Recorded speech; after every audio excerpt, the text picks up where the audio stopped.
नमस्कार दोस्तों, मैं ज्योतिषाचार्य मीना सालवान अपने YouTube चैनल मीना सालवान में आप सबका हार्दिक स्वागत करती हूँ। जैसा कि आप सभी को पता है कि कल महाशिवरात्रि का पर्व है और महादेव की उपासना से सभी की मनोकामनाएं पूर्ण होती हैं, चाहे वो विवाह बाधा हो, आयु रक्षा हो। शिव जी की उपासना अमोघ है।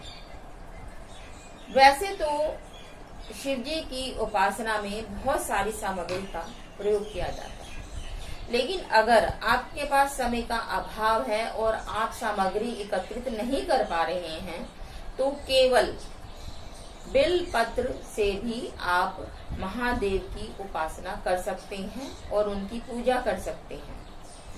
आज मैं आपको केवल बिल पत्र के द्वारा ही किस प्रकार से हम महादेव को प्रसन्न करेंगे, इसके बारे में मैं आज आपको बताऊंगी। सबसे पहले ये बिल पत्र के 3 पत्ते किस बात के प्रतीक हैं, इसके बारे में मैं बताऊंगी। बिल पत्र के 3 पत्ते ब्रह्मा, विष्णु, महेश के प्रतीक माने गए हैं। ब्रह्मा यानी की उत्पत्ति, विष्णु यानी की विकास और महादेव यानी की संहार। तो ये सृष्टि की तीनों कार्य ही अनवरत चलते रहते हैं। अब मैं आपको बताती हूँ कि कौन से बेल पत्र लेने चाहिए। आपको बेल पत्र इस तरीके के लेने चाहिए जिसमें कोई भी कटा हुआ या छेद ना हो, मीन्स खंडित नहीं होना चाहिए किसी भी प्रकार से। आपने बिल्कुल साफ सुथरे बेल पत्र लेने चाहिए। और अब मैं आपको वो चमत्कारी शब्द बताती हूँ जिसको बेल पत्र पर लिखने मात्र से ही आपके सभी कष्ट दूर होंगे और आपको मनचाही संतान की प्राप्ति होगी। आपने 11 बेल पत्र लेने हैं और उनको अच्छी तरह से पानी से स्वच्छ कर लेना है, धो लेना है। और उसके बाद आपने जो चिकनी साइड है, पत्तों की जो चिकनी साइड है, उस पर आपने अनार की कलम से अश्वगंध की शाही या चंदन की शाही से ओम नमः शिवाय लिखना है। मीन्स पहले पत्ते के ऊपर ओम, दूसरे के ऊपर नमः और तीसरे के ऊपर शिवाय लिखना है। इसी प्रकार से आपने 11 पत्तों के ऊपर ही ओम नमः शिवाय लिखना है और वही चिकनी साइड जोन सी है वो आपने शिवलिंग के ऊपर रखनी है।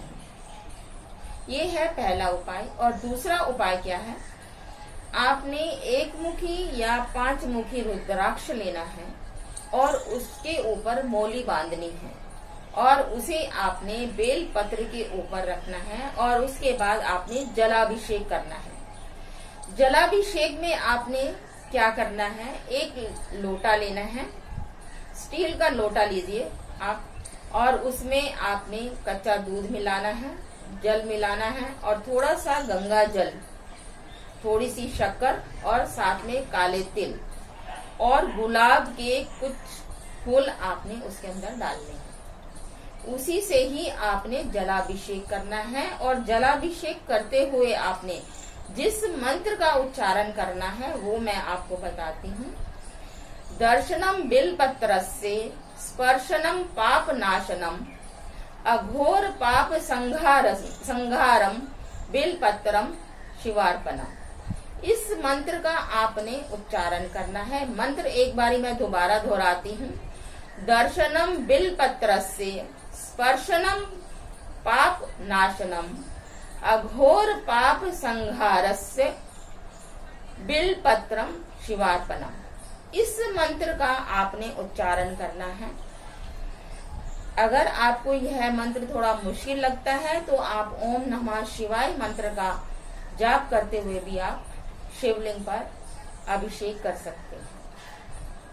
इस दिन आप गेहूं, जौ, चावल और आंवला, इनमें से आप किसी भी चीज का दान अवश्य करें, क्योंकि इसके दान से 1000 करोड़ कन्याओं का फल मिलता है और आपको मनचाही संतान की प्राप्ति होती है।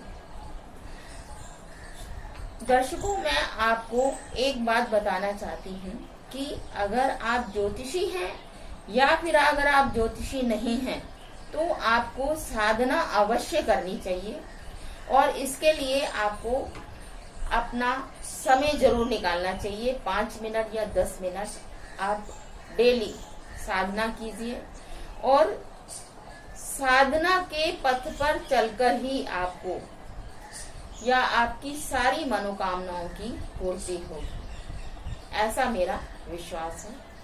तो यहीं पर ही मैं अपनी वाणी को विराम देती हूँ। अगले एपिसोड में नए विषय के साथ आपके सामने फिर हाजिर होंगी। तब तक के लिए